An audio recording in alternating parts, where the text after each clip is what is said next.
हिमांशु लोहिया जी, जोधपुर से। राधे राधे। परम पूजनीय महाराज जी, आपको सादर प्रणाम। महाराज जी, मैं आपका सत्संग काफी समय से सुन रहा हूँ। महाराज जी, मुझे मेरे क्रोध पर निरंतर नहीं रहता। मैं हमेशा सबकी मदद करता हूँ, या ये कहूँ कि लोग हमेशा मेरा फायदा उठाते हैं। पहली बात तो आप अहंकार के बैठे हो कि मैं सबकी मदद करता हूँ। तुम में है क्या जो तुम मदद कर सकते हो? क्या है तुम में मदद कर सकते हो? न तुम्हारे में बुद्धि है, न बल है, न इतने बड़े धनी हो, कुबेर का खजाना तो है नहीं, और बुद्धिमान ब्रह्मा वाली बुद्धि तो है नहीं। तो आप क्या मदद कर सकते हो किसी की? क्या मदद कर सकते हो? व्यर्थ का अभिमान क्यों रखते हो? भगवान कृपा करके यदि किसी को एक लोटा पानी तुमसे पिलवा रहे हैं तो इस बात को ऐसे क्यों नहीं देखते हो कि भगवान कृपा करके इन रूपों में मेरी सेवा स्वीकार कर रहे हैं, मैं मदद, इसीलिए तो तुम्हें क्रोध आ रहा है। क्योंकि कामा संजायते क्रोधा, क्रोधा स्मृति विभ्रमा, स्मृति भ्रंशात बुद्धिनाशो, बुद्धिनाशात प्रणश्यति। तुम ये कामना किए बैठे हो कि मैं दूसरों की सेवा करता हूं और दूसरे मेरी बात नहीं मानते, मेरी ये सेवा नहीं हुई। तुम उनसे सम्मान चाहते हो। हमने तुमको पानी पिलाया, तुम्हें प्रणाम करो, हमारी बात मानो, हमारे अनुकूल चलो, इसे सेवा थोड़ी कहते हैं। सेवा कहते हैं नेकी कर दरिया में डाल। सेवा कर दी, अब तुम गाली भी दोगे तो हमें स्वीकार है। तुमने जल पी लिया, आनंद से तुम मस्त रहो, हमें गाली दोगे कोई परेशानी नहीं। इसे कहते हैं सेवा। सेवा करके सामने वाले को झुकाने की बात आना, उसे सेवा नहीं कहते। पहली बात, गलत हो आप, तभी आपके अंदर क्रोध आता है। यदि आप गलत नहीं होगे तो आपके अंदर क्रोध नहीं आएगा। कामा संजायते क्रोधा, कामना है तभी क्रोध का प्रादुर्भाव होता है। क्या कामना है? कि हमने तुम्हारा सहयोग किया, हमने तुम्हारा हित किया, और तुम हमारा बुरा करते हो तो क्रोध आ जाएगा। अगर तुम हित कर रहे हो तो तुम्हारा बुरा कौन कर सकता है त्रिभुवन में? किसी की ताकत नहीं। हमारा कर्म ही बुरा हमारे सामने आता है। जैसे हम अभी वर्तमान में वो पाप नहीं किए जिसमें हमारे ऊपर ब्लेम लगाया गया है, इस समय तुम बिल्कुल निर्दोष हो, लेकिन वो दोष जो तुमने गुप्त रूप से किया तुम्हें बख्शेगा नहीं। तुम लाख जगह रो, लाख जगह तुम प्रार्थना करो, वो तुम्हें दंड दे के रहेगा। कर्म बड़ा बलवान होता है। तो पहली बात तो ये छोड़ो कि आप किसी का हित करते हो, बात ये सोचो कि भगवान कृपा करके हमसे हित करा रहे हैं, और किसका? वही इन रूपों में आ रहे हैं। आप उनको मनुष्य समझकर, अपने को बड़ा समझकर, फिर दोष हो जाएगा। शास्त्र की बात मानो। भगवान कह रहे हैं मैत्रः करुण एव च, लेकिन निर्ममो निरहंकारा। सबसे मित्रवत व्यवहार करो, ममता न करो, सबको सुख प्रदान करो, लेकिन अहंकार न करो। ये अहंकार ही तो क्रोध रूप में परिणित हो रहा है भैया। दोष को खुद पकड़े हुए हो, दूसरों पे दोष देखते हो, कैसे सुधार होगा? बात समझो, यहां मुंह छुपरी बात नहीं होगी। तस्मात् शास्त्रम प्रमाणम ते कार्य कार्यो व्यवस्थित हो। सही बात सुनने के लिए भी छाती में बल चाहिए। बोलने की तो बात जाने दो, सही बात सुनने के लिए हमारे अंदर बल चाहिए। अगर तुम इस बात को सुन ले, समझ गए, तो तुम गृहस्थ में रहते हुए भी महाशक्तिशाली बन सकते हो। पर आज हम क्या है कि शक्ति खुद अपनी खो रहे हैं, इसीलिए क्रोधित हो रहे हैं। कमजोर क्रोधित होता है, बलवान क्षमावान होता है। बलवान क्रोधित नहीं होता है, कमजोर को क्रोध आता है, कामना युक्त को क्रोध आता है। हम दूसरे का हित कर रहे हैं, ये अहंकार है। हम एक यंत्र हैं, भगवान यंत्री हैं, वो जैसा हमसे करवा रहे वैसा हो रहा है। हमें ये भावना रखनी है, हम करने लायक हैं। एक श्वास भी नहीं ले सकते इस तरह में, ऐसे भी नहीं कर सकते। अगर वहां से ऑफ हो जाए तो तुम एक श्वास नहीं ले सकते, फिर क्या होगा? एक कदम नहीं चल सकते, फिर क्या होगा? तो बात समझिए, आपसे जो करवाया जा रहा है वो प्रभु श्री हरि कर रहे हैं। इसी भाव से जब हम चलेंगे तो हमारे कभी गुस्सा नहीं आएगा, कभी गुस्सा नहीं आएगा। आप समझ पा रहे हैं? दीपक राज पुरोहित जी, राधे राधे महाराज जी, आपके चरणों में सादर प्रणाम। महाराज जी, छूट रहा है अपना घर कागज के नोट कमाने के लिए, और बीत रही है जिंदगी जिम्मेदारियां निभाने के लिए। तो कविता लिख करके छपवा लो, उसमें तुम्हारा नाम आ जाएगा कि बहुत बढ़िया कविता है। ये ज्ञान बघाड़ने से बात भैया नहीं बनेगी, ये छाती में रखने से बात बनेगी ना। ज्ञान तो अभी किसी से आप माइक दे करके पूछ लो, हमारा कल्याण कैसे होगा, 1 मिनट में उत्तर दे देगा भारतवासी है। क्योंकि यहाँ गंगा यमुना जैसी पावन नदियां बहती, तो हर एक को पता है कि हमारा कल्याण क्या होगा, सत्य क्या है, धर्म क्या है, सबको पता है। लेकिन चल के दिखावे वहाँ महावीर वही माना जाता है। समझ रहे ना? ये कागज में लिखने से बात नहीं बनेगी, हृदय में धारण कर लो तो बात बन जाए। इतना ज्ञान जिसको हो गया, इतना ज्ञान हो गया तो फिर है क्या गया? जब उसको ये असत्य लगने लगा तो फिर सत्य वस्तु श्री कृष्ण चित्त अपने आप सत्य में जाएगा।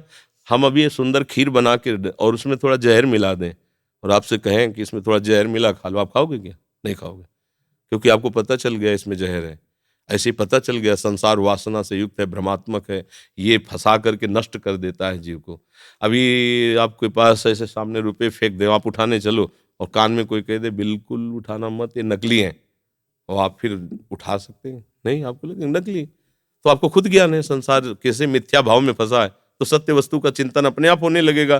पर ये ज्ञान है नहीं, ये केवल बुद्धि से हम बोल रहे हैं हृदय में ज्ञान नहीं, जिस दिन हृदय में ज्ञान हो जाएगा स्वाभाविक सच्चिदानंद प्रभु का स्मरण होने लगे। इसी को बैठा लो ज्ञान को, इसको जब वाणी से हृदय तक पहुंचाओ, जब हृदय में पहुंच जाएगा, सत्य वस्तु की चाह प्रकट हुए बिना बच्चा भजन नहीं होता।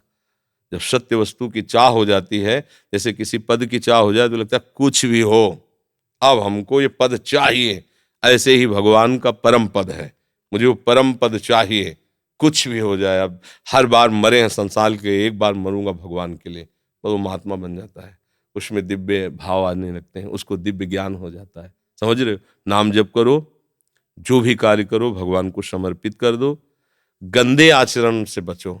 जब तक आचरण पवित्र नहीं है कुछ नहीं है। आज हम ऐसे स्वभाव वाले बन गए कि हमारा चरित्र चला गया, कुछ नहीं गया, हम चरित्र को कोई महत्व ही नहीं रख रहे हैं।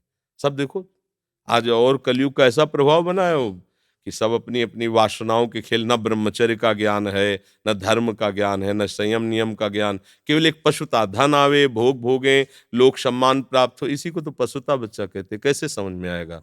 नाम जप करो, धर्म से चलो, अपने आप सब ज्ञान अंदर आ जाता है। जब धर्म चरित्र पवित्र होना चाहिए, हजारों चलने वालों में भी चरित्र पवित्र होना बड़ा कठिन होता है। आज चरित्र पवित्र नहीं है हमारा, बातें तो हम बहुत बना लेते हैं, चरित्र पवित्र नहीं है। चरित्र, ये भारत देश है, इसमें चरित्र की प्रधानता, ये कहीं तुम्हें विश्व में कहीं नहीं मिलेगी, और इसीलिए भारत जगत गुरु है, क्योंकि चरित्र यहाँ प्रधान रहा है सबका। यहाँ जिस दर भी देखो, माताओं बहनों का, पुरुषों का, पदाधिकारी, चरित्र पावन रहा है। आज हम अपने चरित्र को खोद रहे हैं। अगर हमारा चरित्र नहीं तो जीवन क्या? तो जानकारी बहुत है, आचरण में उतारा नहीं जा रहा। अगर हमारा चरित्र पवित्र हो, आचरण में उतार ले, तो ज्यादा प्रश्न करने की जरूरत नहीं, समझ में आ जाएगा। भगवान की कृपा सबके ऊपर है, हम सब उनके बच्चे हैं, वो हमें देख रहे हैं, हमें दुलार कर रहे हैं। दिलीप सिंह कल्लू, कानपुर देहात। राधे राधे। महाराज जी चरण स्पर्श। महाराज जी प्रभु में आसक्ति कैसे हो? महाराज जी कृपा करके समाधान कीजिए। देखो, प्रभु में आसक्ति तब हो जब हमारी देह आसक्ति कमजोर पड़े। जो हमारी देह की आसक्ति है, ये कुछ दिन के लिए मिला हुआ शरीर है, कुछ दिन के लिए मिला हुआ ये पद है। न ये तुम्हारा पद है और न ये तुम्हारा शरीर है। न पहले तुम इस शरीर में थे और न बाद में इस शरीर में रहोगे। न पहले तुम्हारा पद था, न बाद में तुम रहोगे। अभी ये शरीर और पद तुम्हें मिला सेवा करने के लिए। तुम्हें माला लेने की जरूरत नहीं है। तुम्हें जो हमारे भारत देश की किसी भी कोने की सेवा करने का अवसर मिला है, ईमानदारी से, सच्चाई से सेवा करो। किसी का गलत भाव का पोषण मत करो, ना स्वयं गलत आचरण करो, ना किसी भी तरह की गंदी व्यसन वृत्ति धारण करो। तो ये जो तुम कर रहे हो, इसी से भगवान मिल जाएंगे, क्योंकि ये भगवान की ही सेवा है। चराचर जगत रूप भगवान है। आपको जितने ग्राम मिले हैं, जितना देश का हिस्सा मिला है, और उसकी जो आपको सेवा मिले, उसको ईमानदारी से करो। अगर आपको ईमानदारी से करने का भाव आ जाएगा तो भगवान से अपनापन हो जाएगा। अगर हम खूब माला जप करें और पीछे गंदे आचरण करें तो भगवान देख रहे हैं, फिर बात नहीं बनने वाली। हम व्यभिचार करें, मदिरा पिए, मांस खाएं, मनमानी आचरण करें, अपने पद का दुरुपयोग करें, तो जब तक पुण्य है तब तक कर लो, और जिस दिन पुण्य नष्ट होगा तो किसी काम का नहीं रहेगा। कोई भी हो, यहां से लेके ब्रह्मा तक, ये तो बहुत छोटे छोटे पद हैं, देश के कोने के पद हैं। हम ब्रह्मा की बात करें जो परमेष्ठी पद पे विराजमान है।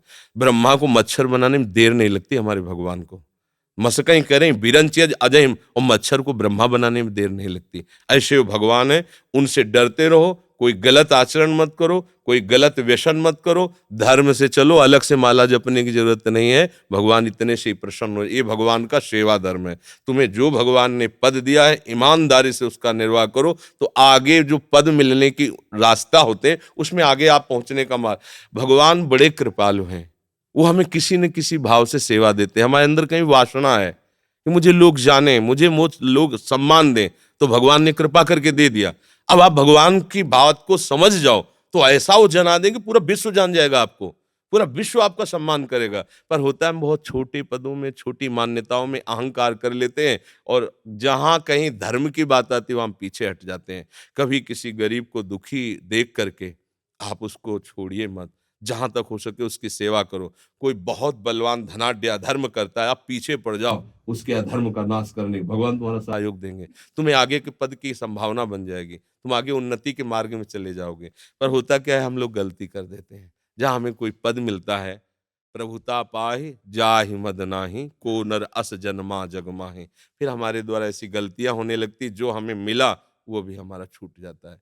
इसलिए भगवान की कृपा से मनुष्य शरीर मिला, आपको पद मिला है, धर्म से चलिएगा। कोई गंदी बात जीवन में ना हो तो तुम्हें कोई परास्त नहीं कर सकता। भगवान उसके साथ रहते हैं जो धर्म से चलता है।